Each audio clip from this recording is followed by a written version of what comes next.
O MXRF11, que ele é um fundo híbrido, mas muito focado em papel, né? Qual é a opinião de vocês? E o IRDM11? Qual que é a opinião de vocês sobre esse ativo? Vamos falar um fundo cada um que vocês levariam para a aposentadoria de vocês.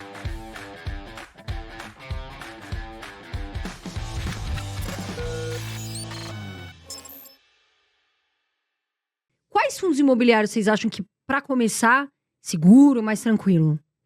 Bom, eu acho que assim, para um investidor que está começando, o mais importante de tudo é, primeiro, ele entender aquele veículo de investimento, né, que ele pretende realizar aportes, né? Então, acho que a lição número 0, eu diria, do investidor é isso. Entender minimamente como que o fundo ganha dinheiro, né? Como que funciona, até chegar ali no bolso do cotista.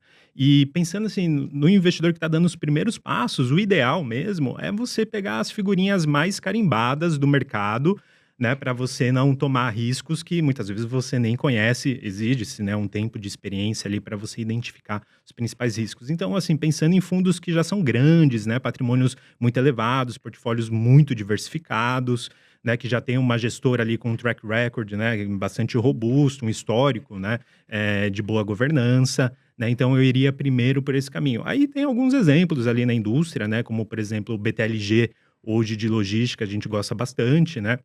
Ele está, inclusive, passando por uma emissão que pretende aí, captar até acima de 1 bilhão. É um fundo que, dando certo a emissão, ele vai para um patrimônio ali de mais de 4 bilhões, né? Então, atendendo bastante aí esses requisitos. Acho que é um exemplo. E ao longo da conversa, a gente pode falar sobre outras ali também, para não entregar Pra o deixar ouro. na surpresa, né? Exato.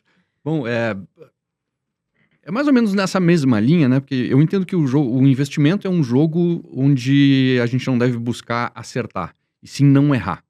É muito mais um jogo de não errar do que um jogo de acertar. E aí, para não errar, para onde é que eu vou, se eu sou iniciante? Como o Marcos falou, eu vou nos mais óbvios, eu vou nos maiores, nos mais tradicionais, nos mais conhecidos, nos que você mais ouve falar por aí, e ouve falar bem, naturalmente, né? Aquele fundo que, eventualmente, você ouviu alguma notícia ruim, algum burburinho ruim, já te afasta dele. Porque se você é iniciante, você vai conseguir identificar se aquilo ali é rumor, ou se é verdade, se tem de fato um risco ali, ou é só um reclamão num grupo de WhatsApp falando mal aleatoriamente de alguém. Se você é iniciante, provavelmente você não sabe identificar isso. Então, fica longe. Pode ser que seja uma boa oportunidade? Pode, mas o risco é grande, então te afasta dele. Lembra, é um jogo de não errar. E aí vai nos maiores, nos mais tradicionais. Hoje, eu colocaria, assim, 2 gestoras em primeiro e segundo lugar, assim, disparado, na frente de todas as outras, onde aqui vai que a chance de errar é mínima. São os fundos da Kinea e os fundos do Credit Suisse. Nesses fundos, são grandes, de gestoras super tradicionais, todos eles têm um histórico muito bom, ali você está seguro. Monta ali a tua carteirinha com um ou outro dali. Pronto, não vai errar. Aí, quero pegar depois um outro fundo mais para lá, mais para cá, com tal característica, vou dar uma arriscadinha. Bom, aí você tem que ter deixado de ser iniciante para daí saber identificar se não está te metendo numa fria. Então, para o iniciante, o caminho é esse. Antes disso, o que o Marcos falou, busca conhecimento. Sim. Mesmo assim, né, para evitar aquela super confiança do cara que está começando e recém começou a aprender do assunto, acha que sabe tudo. Não, volta lá e fica só nos mais tradicionais. Depois de muito tempo, aí você vai dar o segundo passo e vai inventar alguma moda na carteira. Aí tu começa a errar, acertar, aí vira aquela confusão de investimento que, né, todo investidor sabe como é que é. Né? Exato. Pode errar. Mas lembra que é um jogo muito mais de não errar, tentar não errar, do que tentar acertar. Vamos falar um fundo cada um que vocês levariam para a aposentadoria de vocês, olhando o cenário de hoje. Aquele fundo que vocês falam, puta, esse aqui é muito bom, esse aqui paga um rendimento legal, se for tijolo tem imóveis interessantes. Qual seria? Se quiserem falar 2 também, fica à vontade. Vamos lá. O privilégio de puxar essa dianteira aqui, eu vou pegar aquele fundo que é um 2 em 1, tá? O KNRI11. Esse é um fundo que dificilmente tu vai comprar ele numa barganha, também dificilmente tu vai ter problema com ele. E é exatamente por isso que quando tu diz que é para uma aposentadoria, ele é um fundo que ele me chama a atenção. Aquele fundo que eu recomendaria para minha mãe, para minha avó. É metade galpão, metade laje, Metade galpão, metade laje. Já grosso modo. Certinho ali, né? Um pouquinho para cima, um pouquinho para baixo. Meio a meio. E, enfim, são ótimos imóveis, uma gestão super competente. E me chamou a atenção, conversando uma vez com o gestor do fundo, ele me disse o seguinte, Ele disse, a gente já fez no passado de entrar em contato com alguns investidores do fundo, basicamente os correntistas do Itaú, para entender um pouquinho o perfil deles, né? Quem são eles, o que eles esperam no fundo, o que esses caras querem. E ele disse que, ele conversou com um monte de gente, ele disse que, cara, eu conversei com uma senhora de idade que ela literalmente vivia com a renda que ela recebia dos fundos imobiliários e o KNRI era uma grande posição que ela tinha. Então, uma oscilação ali na renda, para ela fazia uma diferença muito grande. E ele tomou aquilo, claro, não foi o único depoimento, isso foi que ele me usou de exemplo, para determinar muito do que se faz ali na gestão. Então, é uma gestão super cuidadosa, super conservadora, que busca preservar patrimônio e, eventualmente, fazer ele crescer e remunerar bem esse patrimônio. Então, ele cai como uma luva para essa história da aposentadoria. Não vai te incomodar, também não vai ficar rico com ele, não é isso, né? Aposentado, tu já teve a vida inteira, já juntou teu dinheirinho, né? Vamos combinar. Agora é hora de botar ele em segurança para render. E aí esse fundo, ele cumpre esse requisito, além do que ele é diversificado, uma gestora impecável. E essa visão do gestor sobre os investidores, que determina muito das decisões que ele toma lá com os ativos do fundo, eu achei maravilhosa. Foi o único gestor que eu ouvi algo desse tipo até hoje. Preocupado com o cliente final, preocupado com por que ele investe no fundo, né? Genuinamente preocupado com o investidor que tem exatamente esse perfil. Legal. E você, Marcos? Não, o Marcelo roubou minha ideia. Roubou né? sua ideia. É bom, porque aí a gente tem tem que ser outra ideia, né? A gente vai tirar no par o ímpar para ver quem responde primeiro agora, né? Vacilei nessa. Mas o KNRI, ele tem esse benefício até por ser híbrido, né? Se for para escolher para carregar para aposentadoria, fica difícil um único, né? Justamente pela ciclicidade de cada um dos segmentos, né? Claro. Mas eu diria, então, como alternativa ali, dado que o Marcelo roubou uma ideia, um HGRU, por exemplo. Eu gosto bastante, eu acho que se enquadra em tudo que o Marcelo... Mesmo sendo muito focado ali em Pernambucanas, o pessoal pergunta muito isso, né? Na verdade, ele comprou, né, um lote de imóveis da Pernambucanas. Não acho que é uma concentração tão significativa assim, mas vem reduzindo porque ele vem realizando a venda individual de cada um desses imóveis e oferindo, assim, rentabilidades de 2 dígitos, muito acima da inflação. Um dividendo super alto, né, recentemente. E ele tem essa configuração da Pernambucanas, proteção patrimonial. Desculpa eu te interromper, mas aqui a Pernambucanas foi uma transação muito emblemática. E a turma acha, nossa, tem uma super concentração em Pernambucanas. Pernambucanas é a 3ª maior receita do fundo. Exato. A 3ª. Então, a preocupação não é Pernambucanas. Mas é que, como foi... Todo mundo tem essa impressão, porque foi uma transação emblemática. Mas ele tem antes Carrefour, se não me engano, e a Edux, né? Isso. Antes da Pernambucanas. Então, nem é ela. É um fundo maravilhoso, super diversificado. Tem muito ativo, né? Exato. Você fica genial. E ele vem fazendo essas vendas a condições muito interessantes. E olha que legal, né? O gestor, né, ele faz toda a diferença, assim, para fundos imobiliários também, né? Então, a jogada dos caras foram basicamente comprar um lote de 60 e tantos imóveis da Pernambucanas com uma condição bastante interessante. E aí, beleza, compramos de um grande investidor, né, e pagamos um preço que a gente entendeu que era barato.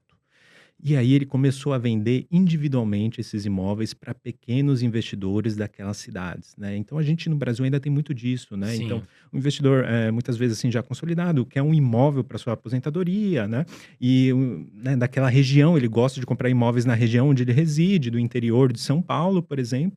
E esse cara topa pagar mais caro por um imóvel que vai trazer o conforto que ele procura. E aí vem sendo feitas essas vendas a preços mais elevados, destravando o ganho de capital acima da inflação para os cotistas, vem sendo distribuído.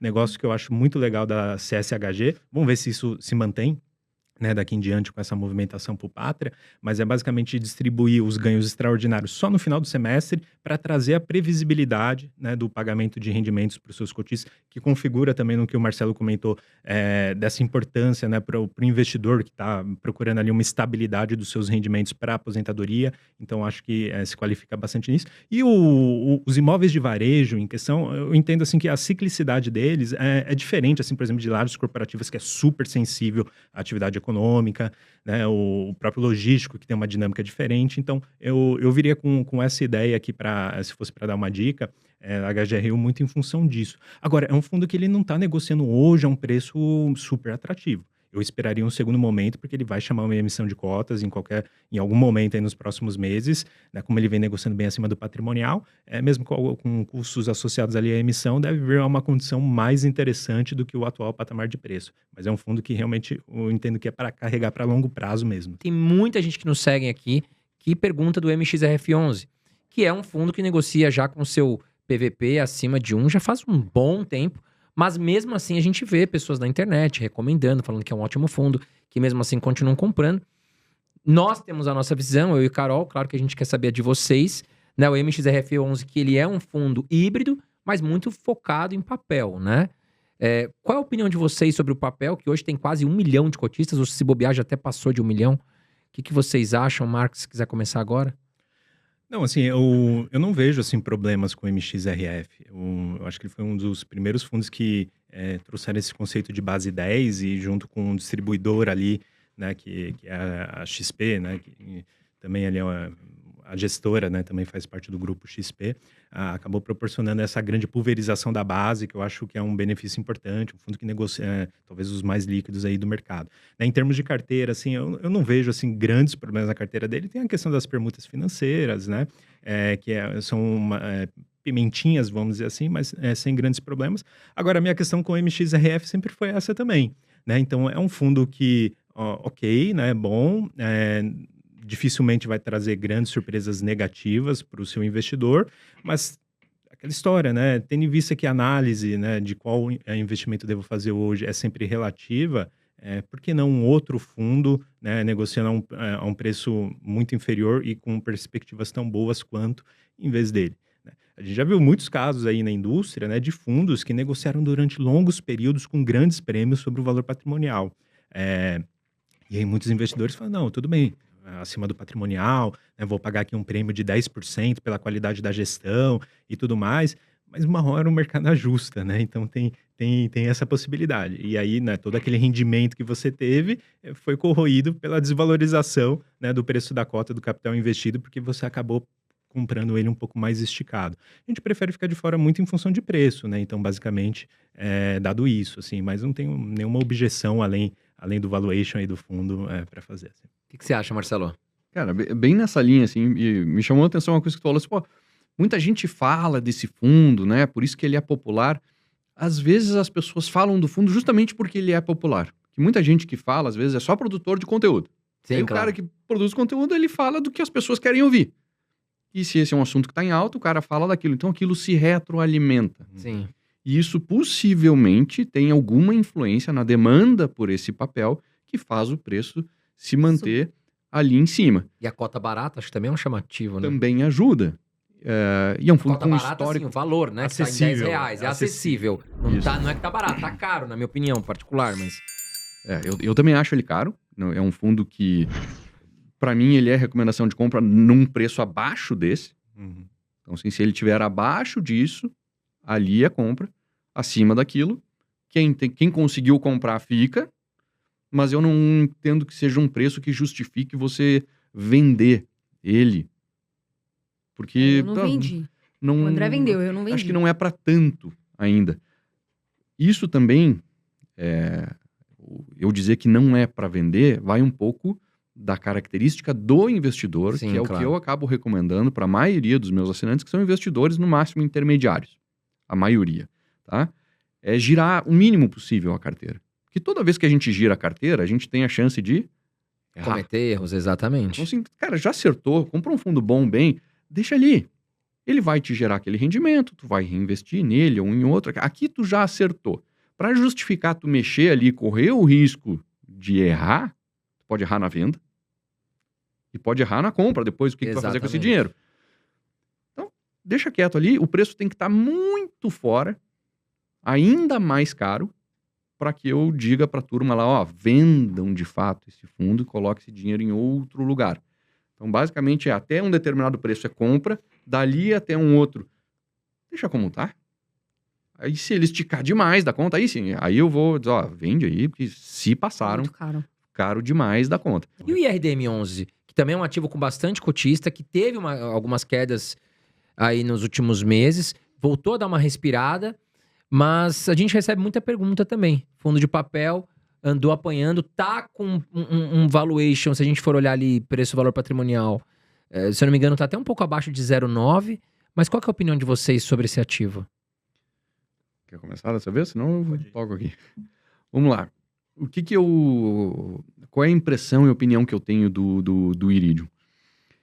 Ele tá hoje, assim, curtindo uma ressaca de uma farra enorme que ele fez. Esses dias eu escrevi um artigo, botei lá no meu Instagram e a capa dele era a foto daquele filme Se Beber Não Case. Os caras tudo jogados no chão, destruído. Ótimo filme, aliás. Um filme maravilhoso. Então, assim, porque o Iridium, ele surfou muito a onda da ascensão de HCTR, de Deva, dessa turma toda. Ganhou muito dinheiro com isso para os cotistas, fez a fama do Iridium em cima disso. Não foi a única boa sacada que os gestores tiveram para ganhar dinheiro, mas foi a mais emblemática. Só que não deu tempo de sair antes da derrocada. Eles estavam grandes demais nesses fundos e aí não deu tempo de sair. Aí veio a ressaca. As cotas dos fundos, que ele possui cotas, né, possuía, pelo menos, de HCTR, DEVA e companhia, caíram muito. Aí como é que ele vai vender isso tudo de uma vez só? Se ele vende tudo de uma vez só, ele mata o resultado que ele teria num mês, teria que distribuir 0. Aí esse cara vai para a cruz, né, dos cotistas de fundo imobiliário. Não dá. Então, tu não consegue te livrar rapidamente de um prejuízo, sendo um fundo imobiliário, tem que sair sempre a conta-gotas. Então, ele começou a sair a conta-gotas e a coisa piorando cada vez mais, e ele vendendo cada vez mais embaixo. E aí entrou rendendo pouco, realizando algum prejuízo todo santo mês, sacrificando o valor patrimonial, porque no que ele é dono de cotas de HCTR e o valor da cota do HCTR cai, isso impacta o patrimonial do Iridium, e na medida que ele vende um pouco no prejuízo, ele diminui ainda o resultado, quer dizer, ele ia ter uma longa ressaca para se livrar disso tudo, ainda está nesse processo. Eu entendo que o pior já passou, mas ainda está nesse processo. E isso penalizou demais o Iridium da conta. Demais, demais. Até hoje. Tanto que ele tomando por referência o valor patrimonial, ele estaria super barato. Mas ele tem ativos lá que deu estresse, que deu problema. Ele tem esses fundos que na hora que ele vender, ele vai realizar um prejuízo e isso vai impactar o rendimento. E o mercado é muito reativo a rendimento. Então essa ressaca ainda vai algum tempo. E qual é a analogia que eu faço? Porra, tá num momento de ressaca grande. Mas esses caras sabem fazer uma farra boa. A gestão sabe fazer. Eles tiraram esse coelho da cartola, já tiraram outro e também já tiraram uns bichos, uns ratão da cartola, que né, ninguém acerta todas. Mas no cômputo geral, eu acho que eu entendo eles serem muito competentes no que fazem, têm boas sacadas, tiram boas estratégias diferentes do que o mercado está acostumado a fazer. Eu vejo valor nesse fundo. Mas ele está numa situação de, cara, vai curtir uma ressaca aí por Não é para agora que vai tempo. valorizar, calma, né?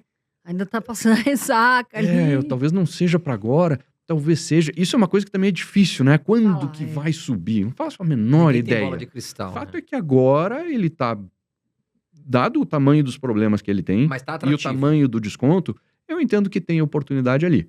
Não pago qualquer preço, mas eu entendo que ali tem oportunidade sim. O cara sabe fazer farra. Deixa ele recuperar dessa ressaca, cola nele que tu vai fazer uma festa boa. Daqui a pouco ele volta pra pista, né, Marcos? Qual é a Exato. sua opinião?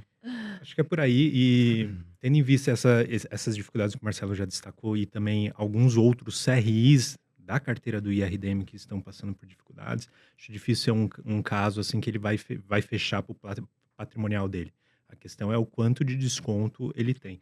Acho que um ponto de atenção do IRDM hoje que eu tenho, né, e mais recentemente, né, é uma conversa, né, de mercado de que o principal gestor ali tá de saída, né, saiu da gestão do fundo, né? Já foi. Eu fiz uma entrevista com eles no meu canal do YouTube faz algumas semanas e ali eles comunicaram formalmente, assim, de fato, o Selegato, que era a grande figura ali, ele tá mais afastado do dia a dia. Quem tá ali hoje é o Yannick.